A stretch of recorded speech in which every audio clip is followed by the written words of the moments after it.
아직도 정신 못 차렸어? 그 나이에 재혼이라니 꼴도 보기 싫다. 정우, 그녀의 옛 연인이자 지금은 그녀의 재혼 상대인 그에게서 걸려온 전화가 진동했다. 영란 씨, 괜찮아요? 목소리가 왜 그래요? 그의 따뜻하고 다정한 목소리가 얼어붙었던 영란의 마음을 녹이는 듯했다. 그러나 선영의 날 선 눈빛을 마주하자 영란은 그에게 거짓말을 할 수밖에 없었다. 아니요, 아무것도 아니에요. 그냥 어젯밤 잠을 설쳐서 좀 피곤해서요. 그녀의 목소리에는 죄책감과 깊은 절망감이 뒤섞여 있었다. 선영은 그런 영란을 비웃듯 흘겨보며 싸늘하게 말했다. 엄마, 정신 차려. 이제 와서 연애질이라니. 아빠가 무덤에서 통곡하시겠다. 당신 나이가 몇인데 아직도 철부지처럼 행동하는 거야? 우리 집안의 명예는 생각 안 해?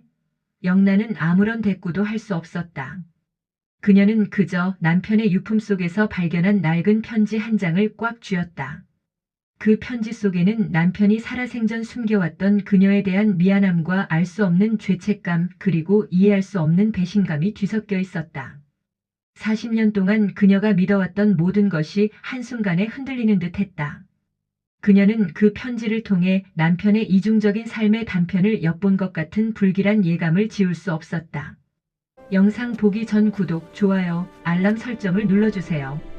65세의 영란은 그 차가운 목소리를 듣는 순간 심장이 얼어붙는 듯한 고통을 느꼈다. 딸 선영의 목소리는 마치 얼음처럼 차갑고 날카로워서 그녀의 전신을 관통하는 듯했다. 그리고 그 감각은 너무나 낯설지 않았다. 40년 전 처음 남편의 집으로 들어서던 그날과 다름없는 무시와 냉대가 그녀를 짓눌렀다. 그 당시에도 남편의 어머니는 영란을 마치 집안에 오염된 것을 보는 듯한 눈빛으로 바라봤었다.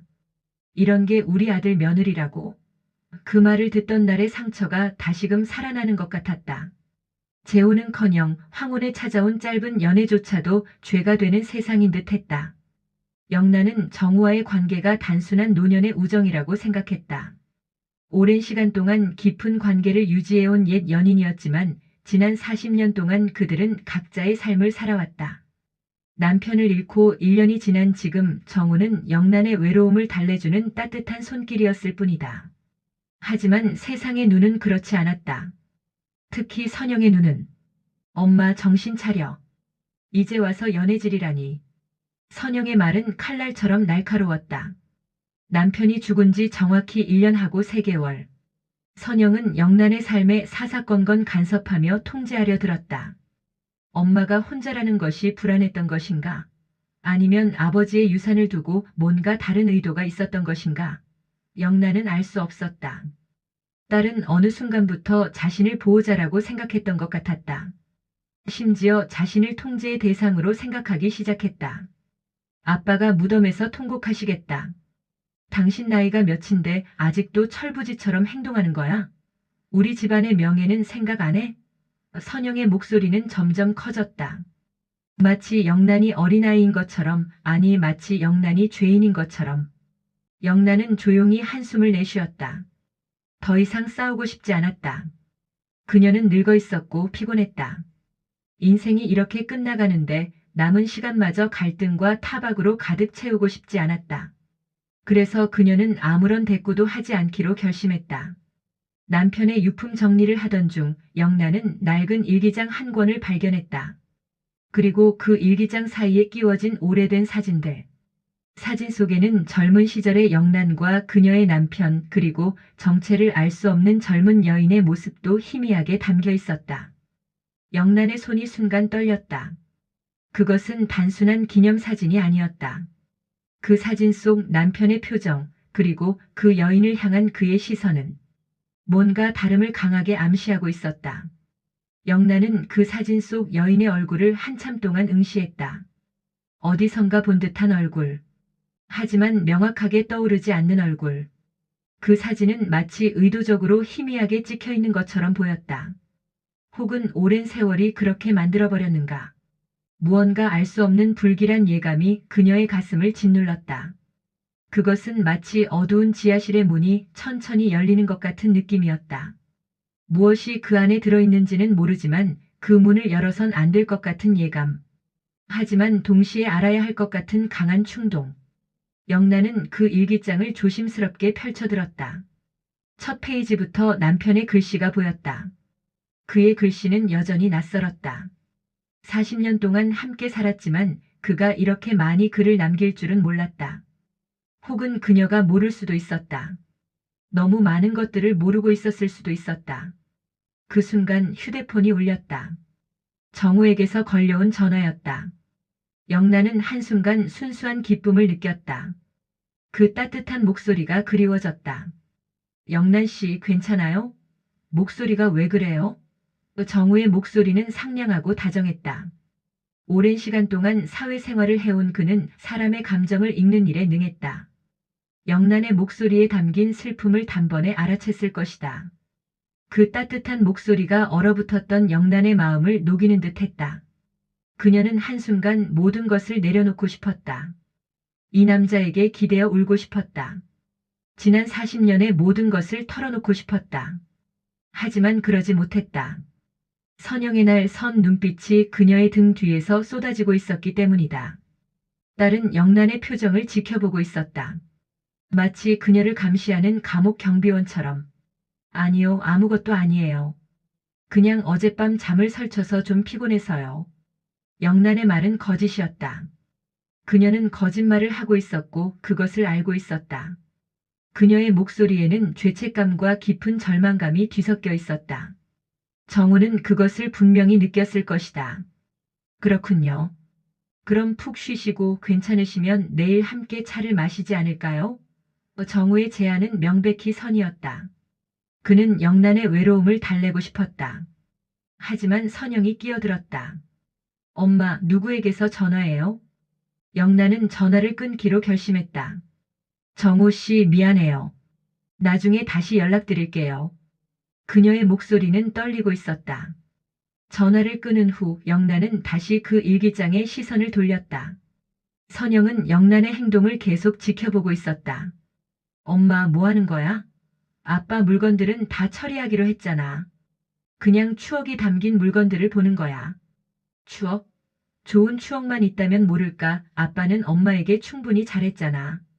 선영의 말은 날카로웠다. 마치 영란이 불평을 하고 있는 것처럼 들리게 했다. 영란은 아무런 대꾸도 할 수 없었다. 그녀는 그저 남편의 유품 속에서 발견한 낡은 편지 한 장을 꽉 쥐었다. 그 편지를 몰래 주머니에 넣었다. 나중에 혼자만의 시간에 읽을 것이다. 그 편지는 누구에게 쓰인 편지였을까? 남편이 아내에게 남기지 못한 말들이 담겨 있었을까? 아니면 그 사진 속의 여인을 위한 것이었을까? 영란의 심장은 점점 빠르게 뛰기 시작했다. 40년 동안 침묵해온 무언가가 깨어나려 하는 것 같았다. 그 편지 속에는 남편이 살아생전 숨겨왔던 그녀에 대한 미안함과 알 수 없는 죄책감 그리고 이해할 수 없는 배신감이 뒤섞여 있을 것만 같았다. 40년 동안 그녀가 믿어왔던 모든 것이 한순간에 흔들리는 듯했다. 남편이라는 존재, 가족이라는 개념, 그리고 자신의 인생 자체가. 그녀는 그 편지를 통해 남편의 이중적인 삶의 단편을 엿본 것 같은 불길한 예감을 지울 수 없었다. 밤이 깊어가고 있었다. 영란은 침대에 누워 있었지만 잠을 이룰 수 없었다. 손속에 그 낡은 편지가 너무나 뜨거웠다. 마치 그 안에 불이 담겨 있는 것처럼. 내일 그 편지를 펼쳐야 한다고 생각했다. 내일이 되면 아무도 모르는 시간에 혼자만의 공간에서 그 편지의 내용을 알아야 한다고 생각했다. 영란은 창밖을 바라봤다. 밤하늘의 별들이 차갑게 빛나고 있었다. 그 별들처럼 그녀의 인생도 점점 차가워지고 있는 것은 아닐까? 그 밤 영란은 결국 잠을 이루지 못했다. 손속의 편지가 계속해서 울리는 심장처럼 뛰고 있었기 때문이다. 영란은 깊은 고민 끝에 정우와의 재혼을 결심했다. 그것은 가볍거나 즉흥적인 결정이 아니었다. 정우는 오랜 시간 동안, 정말 오랜 시간 동안 그녀의 곁에서 묵묵히 그녀를 지지해주고 이해해주었다. 남편이 죽고 가장 절망적이었던 그 시간들, 딸은 그녀를 통제하려 했지만 정우는 그렇지 않았다. 그는 영란이 과거의 상처를 딛고 일어설 수 있도록 끊임없이 용기와 희망을 주었다. 당신은 혼자가 아닙니다. 내가 여기 있습니다. 그의 말은 단순했지만 강력했다. 그것은 마치 어둠 속에서 건네받는 손과 같았다. 영란은 그 손을 놓고 싶지 않았다. 그는 영란에게 새로운 삶의 의미를 일깨워 주었다. 함께 영화를 보러 가고 카페에 앉아 차를 마시고 해변을 산책하는 그런 소소한 일들이 얼마나 소중한지를 알게 해주었다. 40년의 결혼 생활 동안 그녀가 놓쳤던 것들, 아니 그녀가 자발적으로 포기했던 것들을 다시 되찾게 해주었다. 하지만 문제는 선영과 아들 민수였다. 재혼 소식을 들은 순간 그들의 반발은 바람을 타고 불길처럼 번져갔다. 전화가 울렸다. 계속 울렸다. 엄마 뭐 하는 거야? 정말 사기꾼 같은 남자한테 속아 넘어가는 거야? 선영의 목소리는 히스테릭했다. 엄마 아빠가 돌아가시고 아직 몇 개월도 안 됐는데 집안을 몹시 잃을 생각인가? 민수도 같은 톤으로 비난했다. 영란은 그들의 목소리를 들으면서 점점 깨달아가기 시작했다. 그들이 진정으로 걱정하는 것은 자신의 행복이 아니라는 것을. 그들은 자신의 옆에서 누가 서 있는지를 보고 있었고 무엇을 할 수 있을지를 계산하고 있었다. 당신은 돈만 밝히는 여자네요. 우리 아빠의 유산을 그런 남자에게 주려고. 선영은 영란을 마치 시녀를 대하듯 말했다. 그 남자가 목표했던 게 결국 재산이잖아. 엄마는 정말 순진해. 얼굴에 써 있어요. 기회주의자라고. 민수도 같은 말을 반복했다. 하지만 영란은 이제 달랐다. 그녀는 그들의 비난에 흔들리지 않기로 다짐했다. 정우는 재산을 원하는 사람이 아니었다. 그는 이미 자신의 삶을 충분히 잘 살아온 사람이었다. 그가 원했던 것은 오직 하나. 영란의 행복. 그것뿐이었다. 나는 더 이상 너희의 말에 흔들리지 않을 거다. 내 인생은 내 것이다. 영란은 처음으로 단호하게 선언했다. 선영과 민수는 영란의 이러한 태도에 더욱 격분했다. 마치 그녀가 자신들의 통제에서 벗어나려는 것이 참을 수 없는 배신처럼 느껴졌던 것이다. 결국 영란은 정우와 작은 식당에서 재혼식을 올렸다. 가족이라고 부를 수 있는 사람은 아무도 오지 않았다. 오직 정우와 몇몇 친구들만이 그것을 축하했다. 그날 영란이 입은 베이지색 원피스는 화려하지 않았지만 우아했다. 그리고 그녀의 얼굴에는 오랜 세월 동안 빠져있던 행복의 빛이 돌아와 있었다. 재혼 후 영란은 정우와의 새로운 시간을 시작했다. 그들은 함께 아침 산책을 하고 저녁에는 음악을 들으며 대화를 나누었다. 영란은 다시 살아있다고 느꼈다. 하지만 그 행복은 오래가지 않았다. 정우의 집 서재를 정리하다가 영란은 남편의 옛 물건들을 발견했다. 그 중에는 기억할 가치도 없다고 생각했던 낡은 상자가 있었다.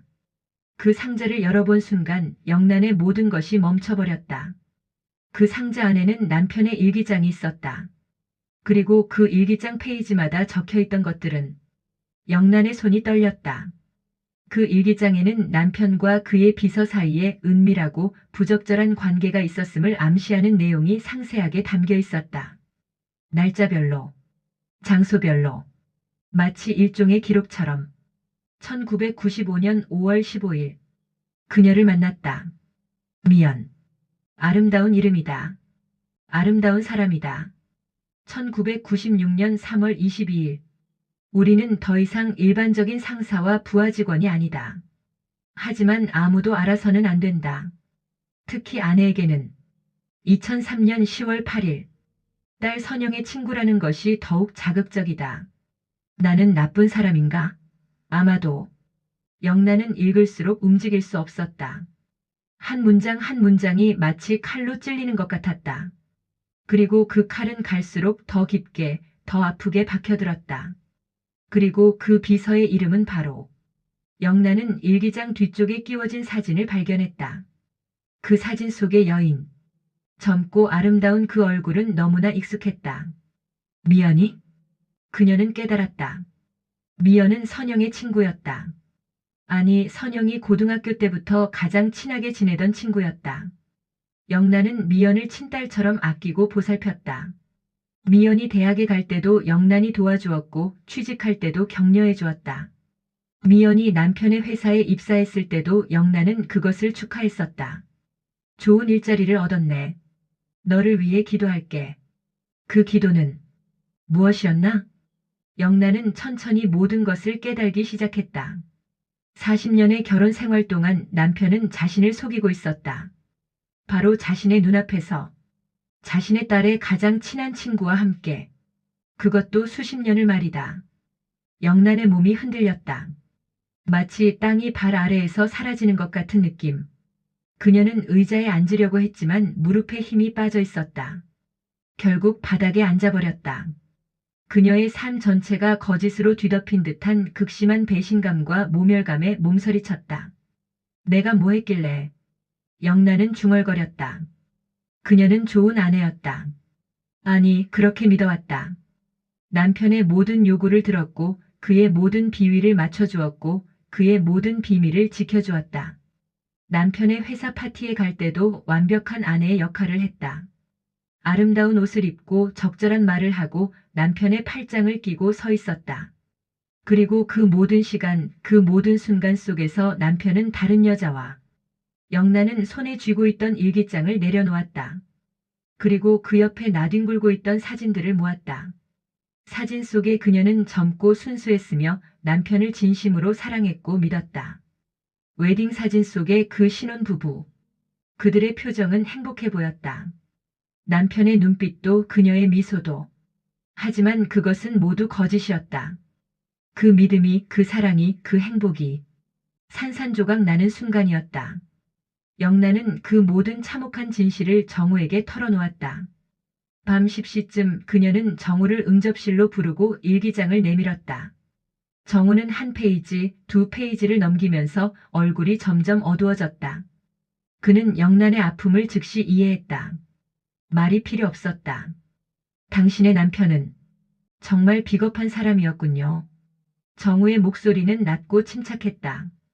영란은 눈물을 흘리기 시작했다. 정우는 그녀를 안아주었다. 그의 품에 안긴 영란은 40년 동안 흘릴 수 없었던 눈물을 모두 쏟아냈다. 왜? 왜 하필 나야? 내가 뭐가 모자라서? 영란의 목소리는 비통했다. 당신이 모자란 게 아닙니다. 그 남자가 인간이 모자란 거예요. 정우는 단호하게 말했다. 그리고 정우는 영란에게 제안했다. 그것은 단순한 위로가 아니었다.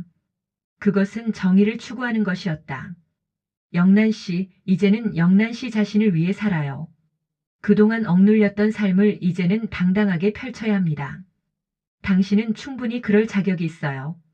당신의 인생은 당신의 것입니다. 정우는 천천히 하지만 명확하게 말했다. 영란은 그의 말을 들으면서 뭔가가 깨어나는 것을 느꼈다. 40년 동안 억눌렀던 무언가. 수십 년 동안 참아온 무언가. 그것이 이제 깨어나려 하고 있었다. 그들은 알아야 해요. 당신이 얼마나 상처받았는지, 그리고 그들이 얼마나 잘못했는지. 정우는 계속했다. 이것은 단순한 복수가 아닙니다. 이것은 정의입니다. 영란의 눈빛이 변했다. 눈물이 말라갔다. 그리고 그 자리에 다른 감정이 들어차기 시작했다. 당신이 돈이 필요하신가요? 정우가 물었다. 아니요. 나는 이미 충분히 가지고 있어요. 남편의 유산으로. 그렇다면 당신은 자유롭습니다. 완전히 자유로운 거예요. 영란은 그 말의 의미를 천천히 깨달았다. 그녀는 경제적으로 독립되어 있었다. 그녀는 더 이상 누구에게도 의존할 필요가 없었다. 그녀는 자유로웠다. 진정으로 자유로웠다. 그 밤 영란은 깊게 생각했다. 남편과 아이들 그리고 미연. 그들은 자신을 어떻게 생각했을까? 자신의 나약함을 알고 있었을까? 자신이 그들의 거짓에 속아 있는 것을 알고 있었을까? 아마 그들은 자신이 절대 깨닫지 못할 거라고 생각했을 것이다. 왜냐하면 영란은 순순했으니까. 영란은 의심하지 않았으니까. 영란은 믿었으니까. 내가 왜 그래야 했는가? 영란은 자신에게 물었다. 그리고 그 물음에 대한 답은 분명했다. 더 이상 그럴 필요가 없다는 것. 더 이상 순순할 필요도 없고 믿을 필요도 없다는 것. 영란은 남편의 일기장을 다시 펼쳤다. 그리고 천천히 하지만 명확하게 계획을 세우기 시작했다. 그녀의 눈빛은 더 이상 눈물로 흐릿하지 않았다. 그곳에는 다른 무언가가 들어차 있었다. 뜨거운 불꽃 같은 무언가. 냉철한 결의 같은 무언가. 당신은 충분히 그럴 자격이 있어요. 당신의 인생은 당신의 것입니다. 정우의 말이 계속해서 그녀의 귀에 울렸다. 그녀는 남은 삶을 남편과 아이들에게 휘둘리지 않고 오직 자신만의 행복을 찾아 살기로 다짐했다. 그리고 그 다짐 속에는 그녀를 기만했던 남편과 그 사실을 알고도 오랜 시간 침묵했던 이들에 대한 처절하고 냉혹한 응징이 담겨 있었다. 그녀는 더 이상 과거의 영란이 아니었다. 그녀의 눈빛은 복수심으로 이글거렸다. 재혼 후 영란은 정우와 함께 새로운 인생을 시작했다. 그들은 함께 아침 산책을 하고 카페에 앉아 차를 마시고 영화관에 손을 잡고 앉아 있었다.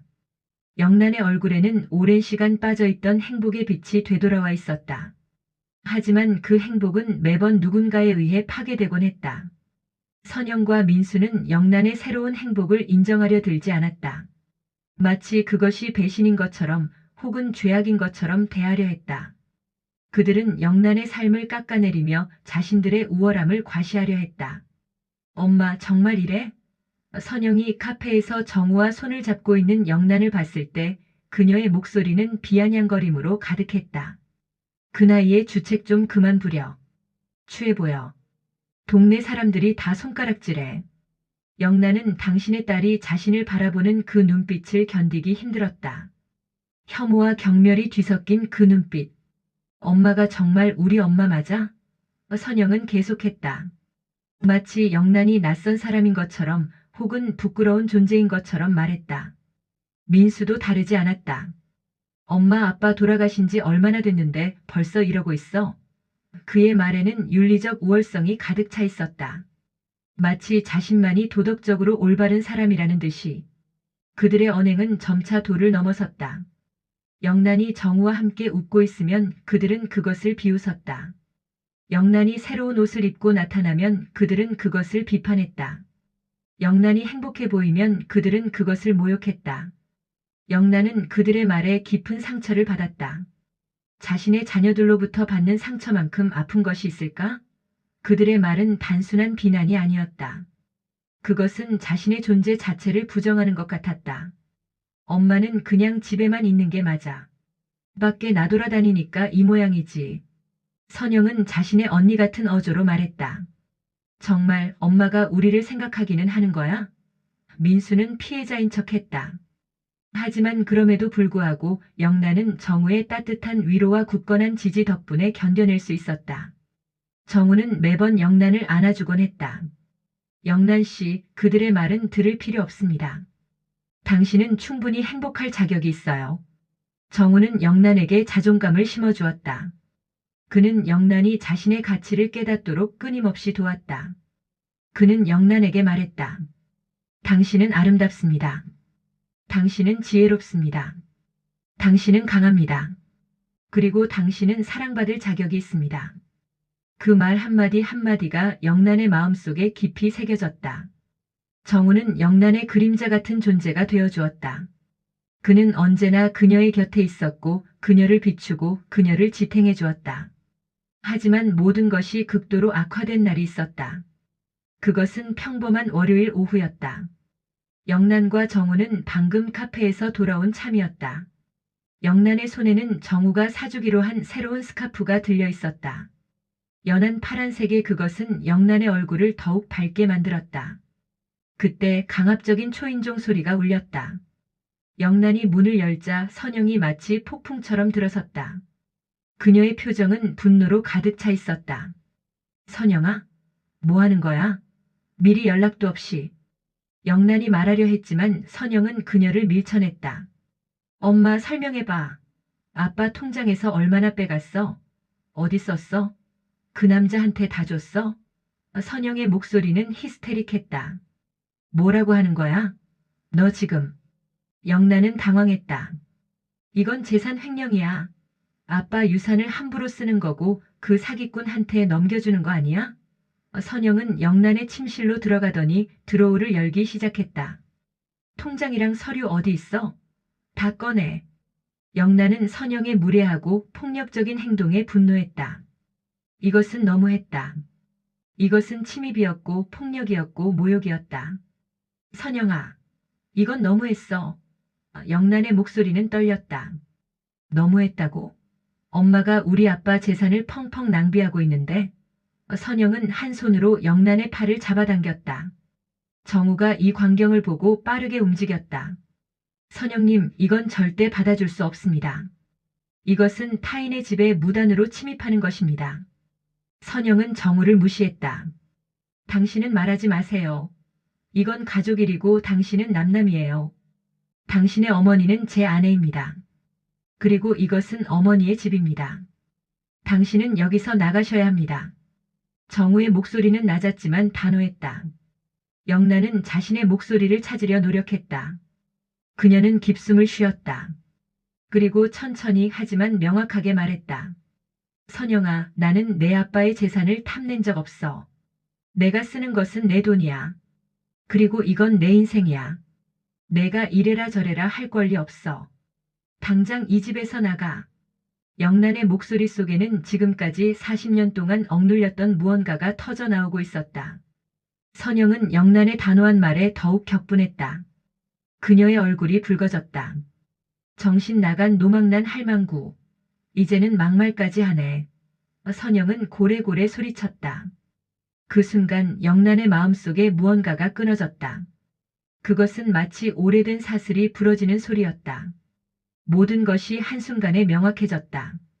자신의 딸은 결국 자신을 진정으로 사랑하지 않았다는 것.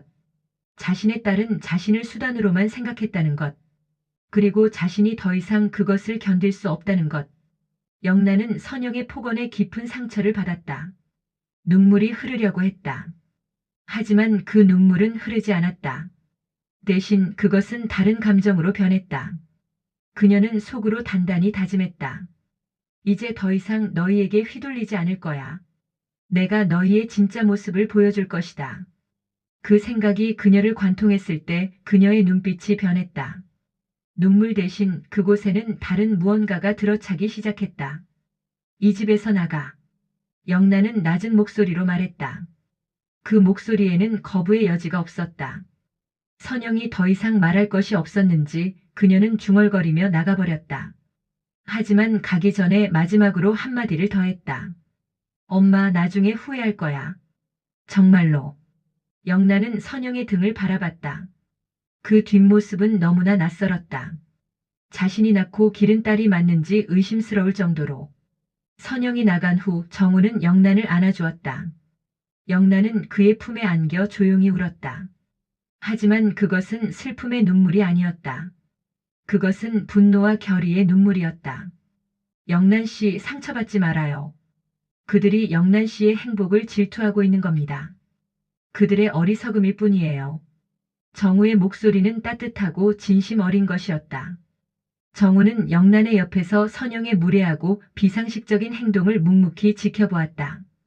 그리고 그는 영란의 손을 잡으며 그녀에게 굳건한 용기를 주었다. 하지만 그 밤 영란은 깊이 생각했다. 정우는 그녀를 도와줄 수 있다. 하지만 정우가 할 수 있는 것에는 한계가 있었다. 그녀 자신이 무언가를 해야 했다. 그녀 자신이 선영과 민수에게 그리고 미연에게 되갚아야 했다. 영란은 서재로 가서 남편의 일기장을 다시 꺼내 들었다. 그 낡은 일기장의 무게는 마치 정의의 무게처럼 느껴졌다. 그리고 그 속에 숨겨진 추악한 비밀을. 영란은 중얼거렸다. 그녀는 천천히 하지만 명확하게 계획을 세우기 시작했다. 그들에게 되갚아줄 치밀하고 냉혹한 방법을. 그들이 이 세상에 존재했다는 사실이 부끄러울 정도의 방법을. 영란은 선영의 무시와 조롱 속에서도 자신의 행복을 포기하지 않았다. 오히려 그들의 부정적인 시선과 악의적인 행동은 영란에게 더욱 강한 복수심과 투지를 심어주었다. 그 밤 영란의 눈빛은 다시 한번 변했다. 이제 그것은 더 이상 피해자의 눈빛이 아니었다. 그것은 전사의 눈빛이었다. 영란은 정우와 함께 치밀한 복수를 계획했다. 그녀는 남편의 일기장과 비서 미연과의 부적절한 관계를 입증하는 증거 자료들을 꼼꼼하게 정리하고 분류하며 남편의 비서이자 선영의 친구였던 미연에 대한 정보를 다각도로 수집했다. 그녀는 최고의 법률 전문가의 도움을 받아 남편의 부적절한 관계와 그로 인해 발생한 자신의 정신적, 물질적 피해에 대한 위자료 및 손해배상 소송을 준비했다. 영란은 단순히 돈을 요구하는 것이 아니었다. 그녀는 남편과 비서 미연 그리고 그 사실을 알고도 오랜 시간 침묵하며 자신을 기만했던 이들의 명예를 실추시키고 사회적으로 매장시키려 했다. 그녀의 목표는 단순히 복수를 넘어 정의를 바로 세우는 것이었다. 영란은 또한 남편의 사업과 관련된 깊숙한 비리 사실을 알게 되었다. 남편은 생전에 회사의 공금을 횡령하고 불법적인 탈세와 편법 증여를 통해 막대한 재산을 불려왔던 것이다. 영란은 이 모든 비리 증거 자료들을 언론에 제보하고 관련 기관에 고발하여 남편의 명예를 실추시키고 사회적 지위를 박탈시키려 했다. 그녀는 더 이상 과거에 얽매여 살지 않겠다고 다짐했다. 그녀의 복수는 단순한 개인적인 감정 해소가 아니었다. 그것은 정의를 구현하고 자신을 기만했던 이들에게 합당하고 처절한 대가를 치르게 하려는 영란의 냉혹하고 결연한 몸부림이었다. 그녀는 이 싸움에서 반드시 승리할 것이라고 스스로에게 다짐했다. 정우는 영란의 복수를 적극적으로 도왔다. 그는 영란이 필요한 모든 법적 정보와 인적 네트워크를 제공하고 최고의 법률 전문가와 언론 관계자들을 연결해 주었다. 그는 영란이 흔들릴 때마다 그녀를 다잡아주며 용기를 불어넣었다. 영란 씨, 우리는 옳아요. 정의는 반드시 승리할 겁니다. 당신은 혼자가 아니에요. 정우의 굳건한 지지는 영란에게 큰 힘이 되었다. 영란은 정우와 함께 복수의 칼날을 갈고 닦았다. 그녀는 더 이상 약하고 순종적인 여자가 아니었다. 그녀는 자신을 기만한 이들에게 처절한 복수를 감행할 강인하고 냉철한 전사가 되어가고 있었다. 그녀의 눈빛은 차가운 결의로 빛났다.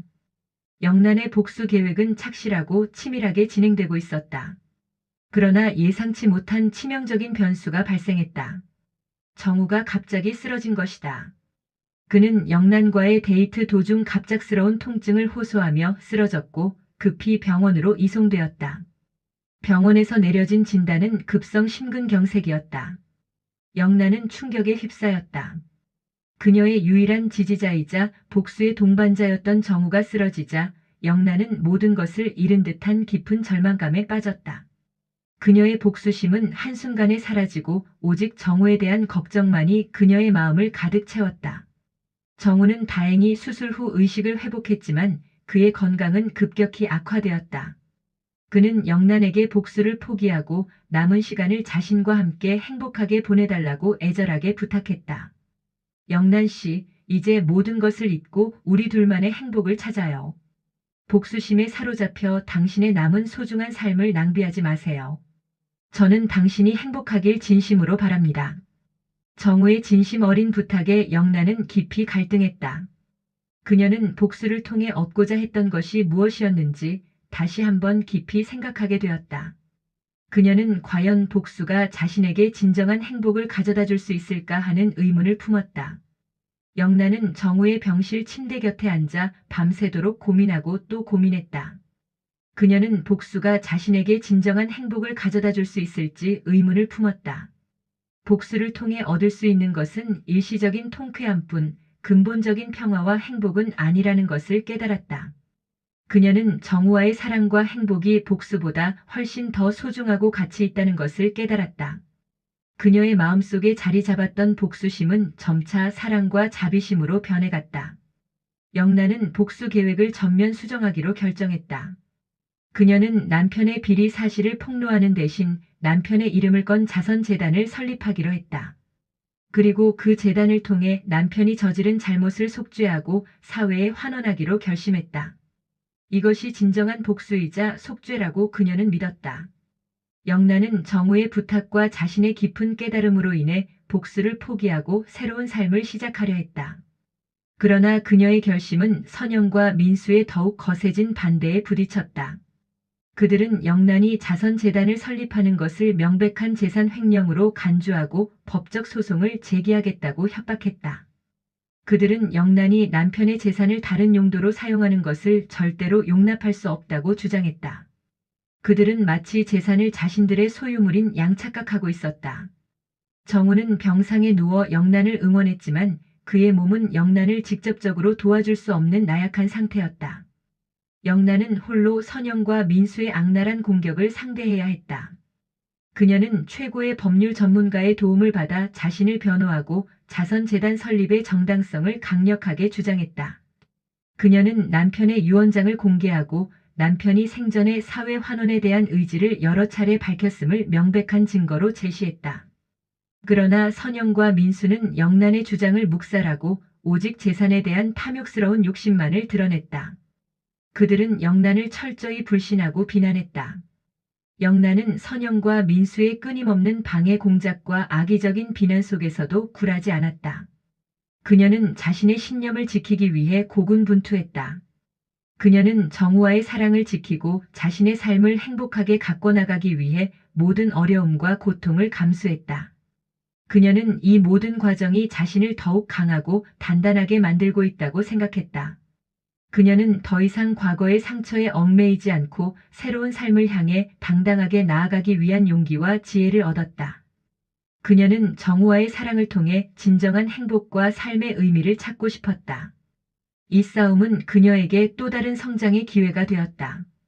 선영과 민수의 끊임없는 방해와 노골적인 협박, 그리고 인신공격은 영란의 인내심을 한계까지 더 이상 견딜 수 없는 지점까지 몰아붙였다.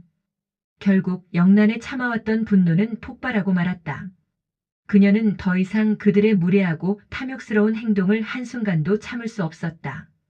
영란은 선영과 민수를 집으로 불러들여 그동안 숨겨왔던 남편의 일기장과 비서 미연과의 관계를 입증하는 결정적인 증거 자료들을 그들의 눈앞에 들이밀었다. 이게 뭔지 알아? 내 아빠가 내 절친한 친구랑 바람피운 증거들이야. 그리고 이 일기장에는 내 아빠가 회사 공금을 횡령하고 탈세한 내용까지 아주 상세하게 적혀 있어. 너희 아빠는 더럽고 추악한 범죄자였어. 선영과 민수는 영란이 내민 충격적인 증거 자료들을 보고 경악했다. 그들은 자신들의 아버지가 그런 부도덕하고 파렴치한 사람이었다는 사실에 엄청난 충격을 받았다. 선영은 믿을 수 없다는 듯 증거 자료들을 벌벌 떨리는 손으로 훑어보았고 민수는 얼굴이 새하얗게 질려 주저앉았다. 영란은 그들의 반응을 냉정하게 지켜보며 차분하지만 단호하게 말을 이어갔다. 너희 아빠는 평생 나를 속이고 기만했어. 그리고 너희는 그런 아빠를 닮아 나를 무시하고 핍박했지. 나는 더 이상 너희에게 휘둘리지 않을 거야.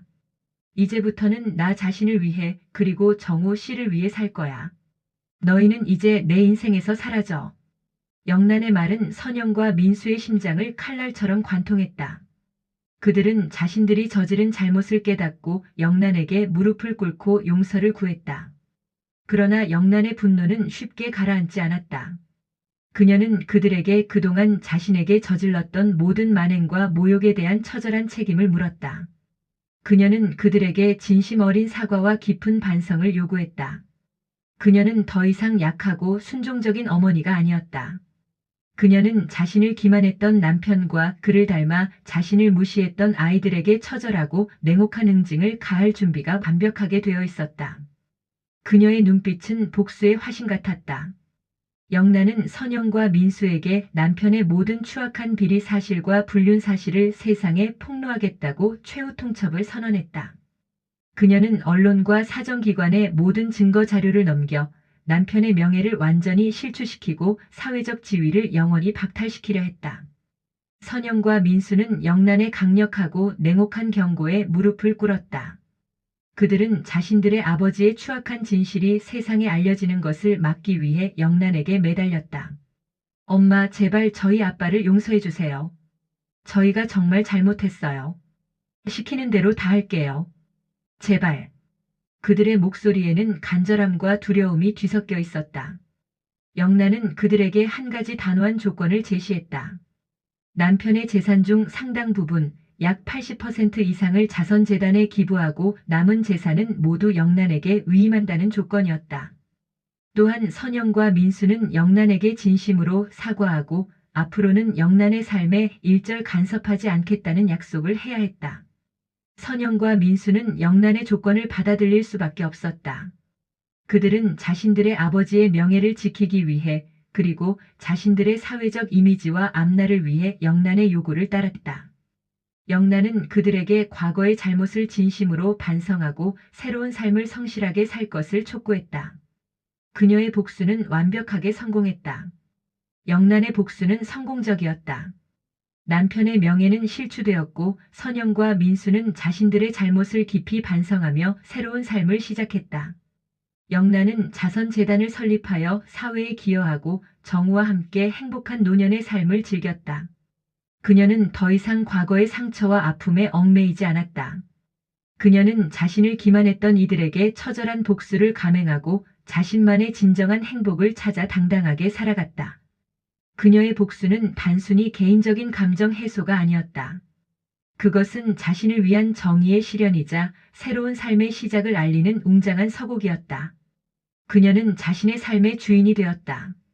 영란의 자선재단은 성공적으로 운영되며 많은 사람들에게 희망을 주고 따뜻한 손길을 내밀었다. 그녀는 재단을 통해 어려운 이웃들을 돕고 사회에 긍정적이고 선한 영향을 미쳤다. 그녀의 이야기는 언론에 대서특필되며 많은 사람들에게 깊은 감동과 교훈을 주었다. 영란은 과거의 아픔을 딛고 일어나 새로운 삶을 개척한 용기 있고 강인한 여성으로 모든 이들의 존경을 받았다. 그녀의 삶은 많은 사람들에게 귀감이 되었다. 선영과 민수는 영란의 변화된 모습과 사회적 기여를 보며 자신들의 잘못을 더욱 깊이 반성했다. 그들은 영란에게 진심으로 사과하고 재단 운영에 적극적으로 참여하며 영란을 도왔다. 그들은 영란에게 진심으로 감사하며 영란의 숭고한 뜻을 이어받아 사회에 기여하는 삶을 살겠다고 다짐했다. 영란은 그들의 진심 어린 변화를 보고 깊이 감동했다. 그녀는 그들을 용서하고 과거의 앙금을 털어내고 새로운 가족 관계를 형성했다. 그들은 진정한 의미의 가족이 되었다. 정우는 영란의 옆에서 묵묵히 그녀를 지지하며 그녀의 모든 결정과 행동을 존중하고 응원했다. 그들은 함께 여행을 떠나고 새로운 취미를 시작하며 남은 삶을 행복하고 아름답게 보냈다. 영란은 정우와의 사랑을 통해 진정한 행복을 찾았다. 그녀는 과거의 상처를 치유하고 새로운 삶을 시작할 수 있었다. 그녀의 삶은 정의의 승리이자 새로운 탄생의 증거로 빛났다. 그녀는 비로소 자유롭고 행복해졌다. 영란은 정우와 함께 평화롭고 아름다운 노년의 삶을 즐겼다. 그들은 함께 손을 잡고 해변을 산책하고 맛있는 음식을 나누며 소소하고 따뜻한 행복을 만끽했다. 영란은 더 이상 과거의 아픔과 억압에 얽매이지 않았다.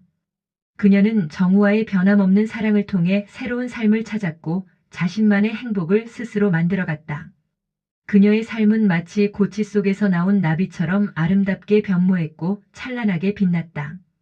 영란은 자선재단을 통해 계속해서 사회에 긍정적인 영향을 미치고 기여했다. 그녀는 많은 사람들에게 희망을 주고 따뜻한 마음을 나누었다. 그녀의 이야기는 많은 사람들에게 깊은 영감을 주었고 사회에 긍정적인 파급 효과를 미쳤다. 영란은 과거의 상처를 딛고 일어나 새로운 삶을 개척한 위대하고 강인한 여성으로 영원히 기억될 것이다. 그녀의 이름은 많은 사람들의 마음속에 영웅으로 자리 잡았다. 그리고 이 모든 이야기는 한 편의 감동적인 드라마처럼 그녀의 삶의 가장 빛나는 한 페이지를 장식했다. 재혼 후 너무 잘 맞아서 미치겠다고 고백했던 영란의 삶은 진정한 행복을 찾아가는 험난하지만 값진 여정이었다. 그녀는 이 모든 과정을 통해 자신을 사랑하고 자신의 가치를 깨닫는 소중하고 의미 있는 경험을 했다. 그녀의 새로운 삶은 이제 막 시작되었을 뿐이었고 그 앞에는 무한한 행복과 희망이 기다리고 있었다. 그녀의 삶은 영원히 계속될 아름다운 서사시였다.